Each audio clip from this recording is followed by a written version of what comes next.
Voz do Trabalhador, dessa semana nós temos aqui um mestre, foi o meu mestre na faculdade. Nossa, parece que foi ontem e é um prazer trazê-lo aqui, contar a história dele, que faz parte da história de Santos quase, da Baixada Santista, da advocacia trabalhista, né? Ele já foi indicado aí para participar de vários tribunais, né? Prestou um serviço aí sempre na área trabalhista relevante, tanto para os empregados quanto para os empregadores também, que puderam ser beneficiados aí com o nosso mestre, com essa sabedoria. E a história dele é tão bonita, porque eu consegui acompanhar um pouco da vida dele, trabalhei lá estagiária. Esse é o meu querido Dr. José Stalin Wojtkowski. E a história dele é bonita, vocês vão conhecer, não só de vida, também como de trabalho. Mas antes de começar a nos emocionar aqui, eu vou agradecer ao meu querido Bianchi, Voz do Trabalhador. Hoje, em especial, olha esse look, gente. Todo Sabrina, da Carmen Stephens. Ela montou o meu look aqui e hoje ela está aqui também fazendo a rede social. Agradecer ao Marquito Makeup, a família Albuquerque, o Alessandro, a Ju, a filha dela, que hoje estão aqui fazendo toda essa produção. E agora nós vamos começar a história do nosso querido mestre. Nem sei o que falar, mestre, doutor, filósofo, professor, meu querido doutor José Stalin Wojtkowski. Pronunciou corretamente o Quantos meu nome, né? anos andamos caminhando juntos. É verdade. E olha, eu já sei quase tudo da vida dele, mas olha, uma coisa que era assim, que ele uma vez falou comigo, ele falou assim que ele teve que se virar muito, porque ele perdeu o pai dele muito cedo, e foi com a mãe, né? E a mãe dele foi uma guerreira, guerreira, guerreira, e ele conseguiu aí todo esse status, e eu brincava com ele, mas como você conseguiu aprender tudo isso? Me explica essa mente privilegiada. Bom, em primeiro lugar, eu quero agradecer a oportunidade de estar aqui com você, Thelma, que é um exemplo de advogada, de personalidade, de tudo, cultura. Ai, ele é meu mestre, gente, não vale. E muito generosa também comigo, e também aqui a Rede Band, porque essa é uma oportunidade rara da gente aparecer mais um pouquinho, né? A verdade é essa. Mas a sua generosidade me comove e mexe com o meu emocional, profundamente mexe com o meu emocional. Evidentemente que a gente tem uma vida dedicada ao direito, isso já de muito tempo. Eu tenho já 54 anos. 54 anos de advocacia, gente, imagina. Na ordem, e também trabalhava nisso outros 4 anos, que entrei nela acidentalmente, porque na verdade eu era engenheiro aeronáutico, mas de família muito pobre, não tinha condição de frequentar uma escola dessa natureza. O objetivo era fazer o ITA lá naquela oportunidade. Mas a dificuldade de preparação era muito grande e custosa, e eu não tinha essa oportunidade. Mas aí, por iluminação divina, escolhi a área do direito. E concomitantemente, que eu sou caipira do interior, acabei vindo para Santos, onde a cidade e esse povo, onde assim me adotou, né? E aqui eu criei raízes e continuei durante, como eu falei há pouco, 54 anos na advocacia. E digo mais, isso foi uma dedicação em todas as áreas do direito. Eu tive o privilégio divino de atuar em todas as áreas. E até faço isso hoje também. É claro, com um toque maior e mais direcionado à área trabalhista. Como você falou, doutora Thelma, eu atuei na área trabalhista, ou atuo, não só do lado dos trabalhadores, como também tive a oportunidade de fazê-lo em razão de empresas aqui da nossa região. Porque o meu foco principal no direito é o seguinte: o direito é um só, a legislação é única, é que de um lado ou de outro alguém pode transgredir. E evidentemente quando isso acontece, e surge Sim. a possibilidade de você reclamar, de discutir alguma coisa. E você vem fazer isso através do judiciário. Então a minha missão sempre foi essa. Mas atuei no crime, fiz tribunal do júri, atuei na parte tributária, na parte civil com muita intensidade e acidentalmente entrei na área trabalhista e me afundei nela. Estou aqui sobrevivendo, né, e procurando fazer justiça, não só em primeira instância, mas notadamente em segunda instância. Eu digo que desde os bancos da faculdade até hoje, o direito do trabalho e o processo do trabalho se modificou muito.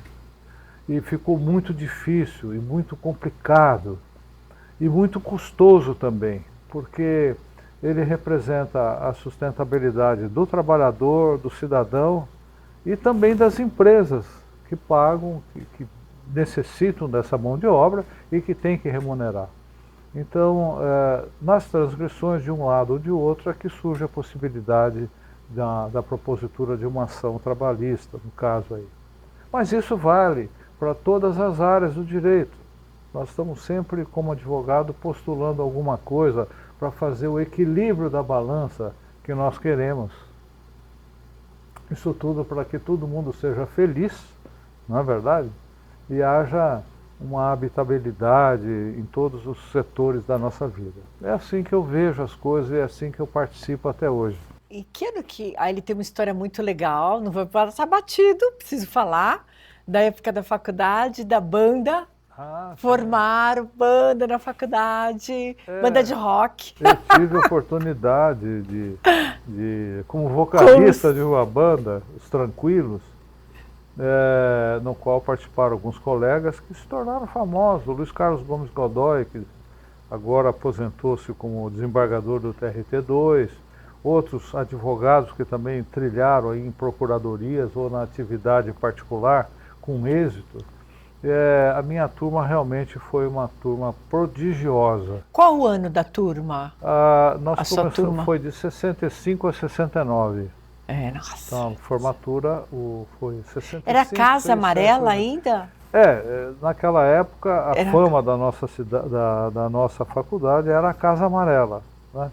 Faculdade de Direito, Faculdade Católica de Direito de Santos, que agora tem um outro nome. Sim, sim. E onde, depois de muitos anos, também tive a oportunidade de ser professor lá, durante cerca de 15 anos, na área do trabalho também, processo do trabalho e depois também direito do trabalho, orientação também nos TCC, né, trabalho de conclusão do curso, onde eu tive a oportunidade de conviver muito com pessoas maravilhosas.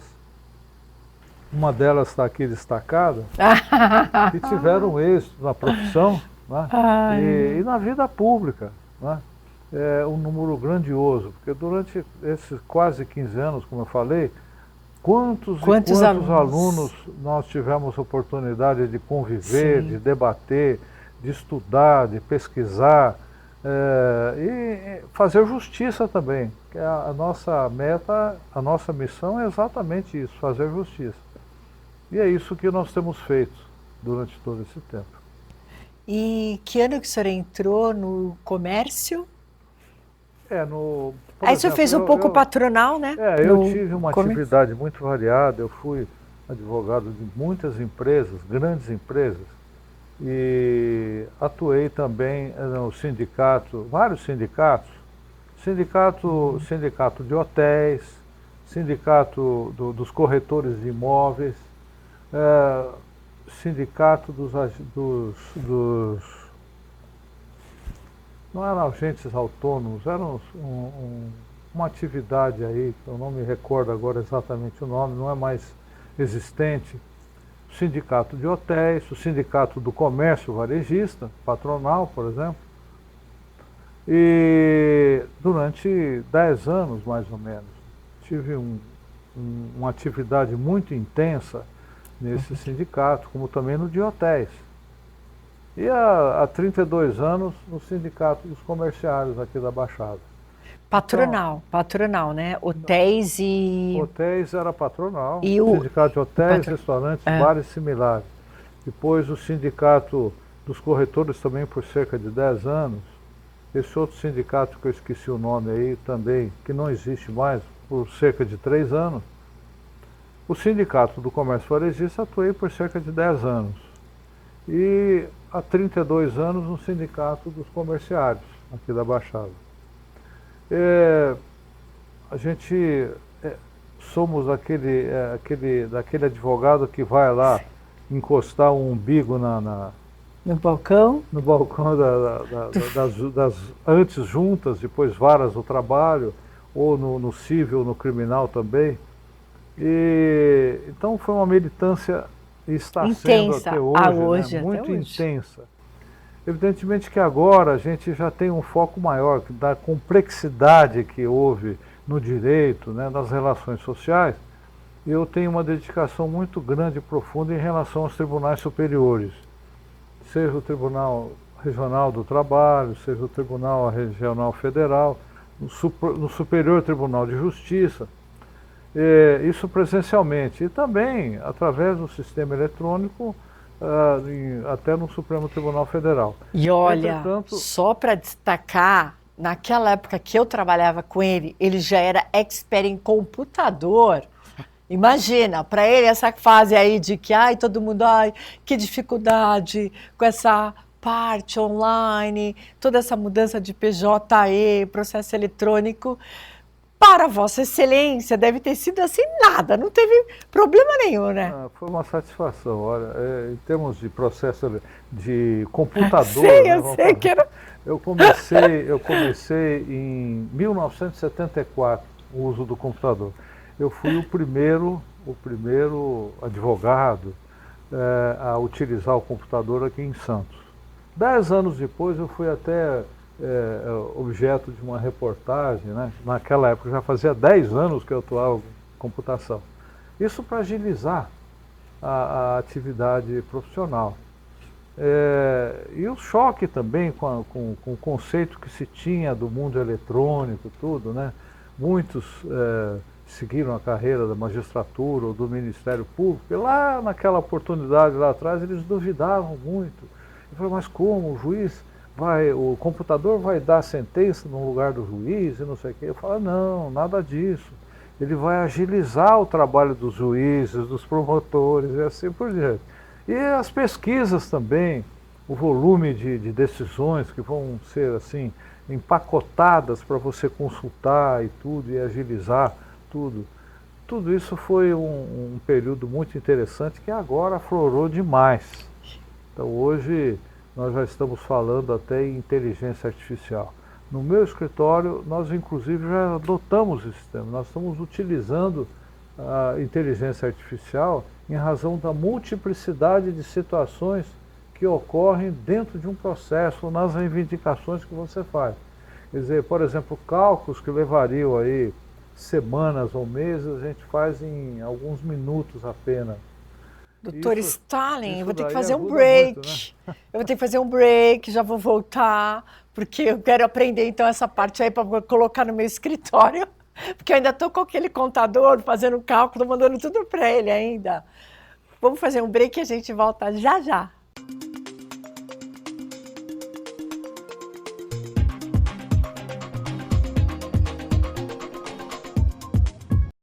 Grupo Tati é TV. Grupo Tati é rádio. Grupo Tati é multiplataforma. E agora, Grupo Tati é muito mais. É TH+, Baixada Santista. Um novo site de informação, entretenimento e notícias da nossa região, com canais multicidades que vão onde a notícia está. thmais.com.br/Baixada Santista. Para você saber mais.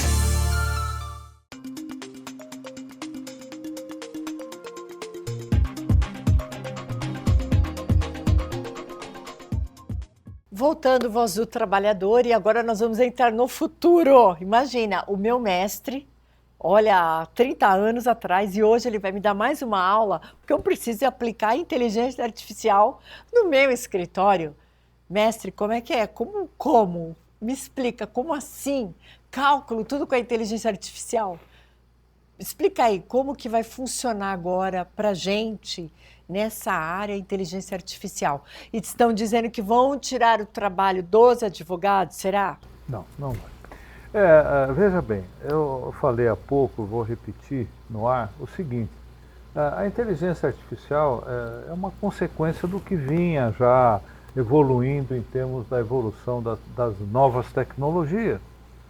Então, setembro, outubro de 2023, isso daí apareceu para o mundo, ou nasceu para o mundo o que a gente chama de inteligência artificial. No meu escritório, a gente está sempre pesquisando e olhando isso daí. E um dia, em fevereiro desse ano, deparamos com essa novidade, a inteligência artificial. E aí começamos a fazer alguns testes e verificamos que a coisa é simplesmente fantástica. Não que resolva as coisas assim milagrosamente, porque o elemento humano ainda é o que decide tudo, aquele que direciona para tudo, é realmente o elemento humano. E nas pesquisas que nós fizemos, nós começamos a ver que a aplicabilidade dele para aquilo que nós fazemos no direito era muito interessante. Nós vimos aqui no famoso Dr. Google, né, que dava em pesquisas respostas estáticas, né, respostas estáticas, que ajudavam e ajudam muito até hoje. Porém, faltava alguma coisa assim para você amealhar todo o sistema de informações. Então, nós começamos a fazer testes e verificamos que eles respondiam de uma forma praticamente instantânea essa questão que a gente propunha. Então, você dava os dados essenciais, né, daquilo que você queria como resposta, e ele então trabalha amealhando todos os conceitos que existem. No caso aqui, tem um chat específico aí, chat GPT, e a base de dados dele está parada lá em torno do final de 2021. Mas existe na progressão dele, agora é pago, uma atualização mais, vamos dizer assim, mais próxima da nossa realidade. Mas o detalhe fundamental disso tudo é o seguinte: primeiro, você tem que saber o que você quer e o que você propõe para ele te responder. Então, isso daqui em linguagem de máquina ou de software, né, é o prompt. É a forma como você pergunta alguma coisa para ele te responder. Então não basta perguntar assim, o que é isso aqui? Ele pode dizer, como o Google também responde. Mas você vai montar o cenário e dentro do cenário, com as informações que ele tem armazenado, ele te dá uma resposta. Mas o mais interessante disso, até ampliando esse benesse que ele nos fornece, é o seguinte, é a correção do texto. Então ele dá com precisão, até numa forma de um silogismo. Ele fala, olha, a lei diz isso, a sua colocação diz isso, a conclusão é essa. Olha que coisa fantástica. Entendeu? Agora, é claro, evidentemente, que deve ter algumas falhas. Nada é perfeito. Então, compete àquele que vai usar o sistema... Mas ajuda muito, contribui bastante com o sistema, ter primeiro, o conceito do que você quer, a proposição que você faz para ele te responder. E ele vai te responder de uma forma completa. Agora, cuidado, é necessário também que nós também... Colocar os dados corretos na pesquisa. Nós também falhamos, né? Nós também falhamos, e ele também falha. Mas sim, veja, ele é dependente da gente, e aí é como o celular hoje, né? Todo mundo é dependente. E isso daqui para frente, esse chat aí, com certeza vai ser dependente da nossa atividade. Eu estou falando do direito, agora vamos imaginar de outras coisas. Eu fiz uma pergunta filosófica antes de ontem para ele, e ele respondeu com uma precisão que eu falei assim, puxa vida, isso é o máximo. Então estamos bem, vamos continuar aí nesse... na verdade, é muito discutir, quer dizer, acho que meio polêmico. Alguns entendem que você pode copiar muita coisa, você pode fraudar inúmeras situações usando a inteligência artificial, mas assim, eu acho que no nosso caso em específico, na área do direito, vai contribuir bastante. Agora, mestre, por que que com toda essa tecnologia os nossos processos continuam atrasados? Por que que não são votados? Por que que diante de tanta sabedoria artificial, os tribunais, muitos reclamam ainda dessa lentidão, dessa morosidade na justiça? Olha, Isso em todo o âmbito, não só no âmbito trabalhista. No âmbito geral. Por que isso daí? A gente tem que pensar na origem. O Brasil hoje é um país com 220 milhões de habitantes. Imagine 220 milhões de relações ou inter-relações, como são complicadas e em grande quantidade. E o nosso Poder Judiciário, para 220 milhões de habitantes, ele funciona como se o país tivesse 50 milhões de habitantes. Então a defasagem é muito grande na área do Poder Judiciário, isso estadual, federal, tudo. Eu vejo um descompasso muito grande, porque é um absurdo, por exemplo, um juiz ter lá um volume, primeira instância, um volume grande de processos para ele analisar, para ele decidir. Isso daqui vai para a segunda instância também nessa grande intensidade e assim por diante. Então, nós trabalhamos assim com 220 milhões, quando a nossa capacidade é para 50, ou seja, um quarto disso daí. Então isso daqui já é um problema. Agora, com a adoção dessas novas tecnologias, isso daí acelera. Eu volto no tempo, quando eu comecei, vamos lá, na década de 70, então já se falava, nossa, isso daí agora elimina o homem e tal. Errado, não elimina coisa nenhuma. Por quê? Porque a máquina é burra, né? É você que movimenta ela. Então, para abastecer ela de informações, para fazer ela funcionar, você precisa do elemento humano. Transpondo isso daí lá daquele tempo para hoje, o que a gente vê no judiciário é exatamente isso. De repente foi implantado um sistema eletrônico fabuloso, funciona muito bem, mas é preciso que haja também funcionários, servidores bem treinados e em quantidade suficiente para alimentar a máquina. Então ainda existe uma defasagem, porque nós temos aqui um volume grande de servidores que já pertencem ao passado. Então, nessa evolução é necessário adotar novos sistemas, fazer treinamentos para o pessoal que vai trabalhar nesse novo sistema, né, e ampliar esse pessoal. Então, essa defasagem que nós vemos aí, então tem... Não seria nem, na verdade... Tem dois picos, né? Então, o primeiro seria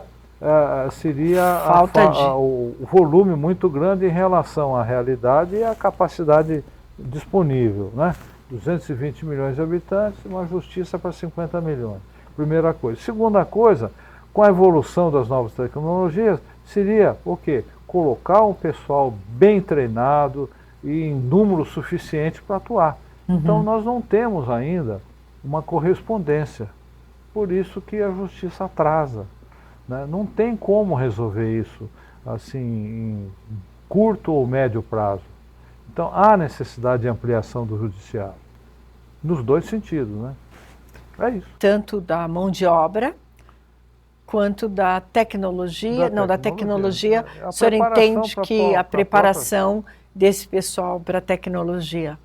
Tem que haver. Então, a admissão de novos servidores, o treinamento deles também, porque eu acho o seguinte que... Mas, na verdade, ocorre o contrário hoje. Eles entendem que você tem que tirar os funcionários, isso até, né, nós vemos em vários segmentos, banco, você vai tirando os trabalhadores para ir colocando as máquinas justamente para você não ter essa remuneração, né, como em vários setores que eles entendem que eles estão tirando aqueles postos de trabalho porque eles estão automatizando.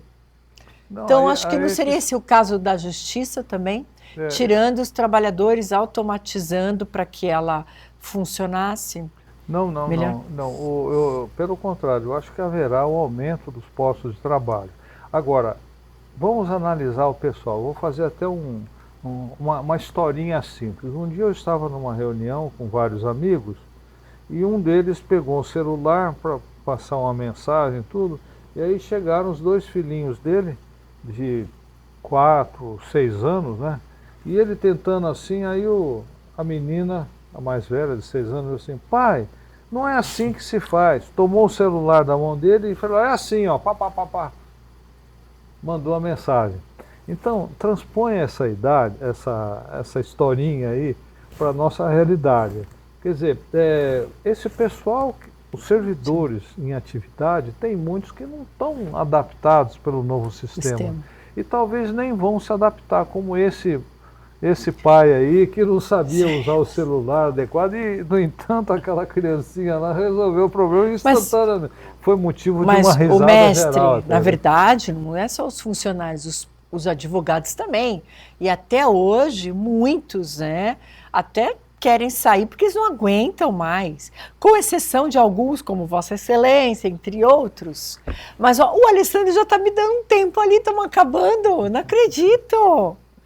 Você vai ter que voltar aqui para a gente continuar, mas eu acho que fica um pouco esse embate, né, de que as pessoas não aprendem porque, não quero, acho que o sistema isso é demais para mim. A questão do treinamento, né, que eu mencionei há pouco também. Sim. É necessário mais cargos, portanto, mais servidores, com bom treinamento para dar vazão a isso tudo. A verdade é. Então é aí que entra também, no caso aí, a inteligência artificial para ajudar, entendeu? A uma nova tecnologia para ajudar o trabalho desse pessoal. Mas tem que haver um treinamento específico para isso. É isso aí, Voz do Trabalhador. Nós ficamos hoje aqui com o nosso mestre e ele já está nessa fase da inteligência artificial e ensinando aqui para a gente, principalmente nos escritórios aí, e que nós vamos precisar. Até sábado que vem.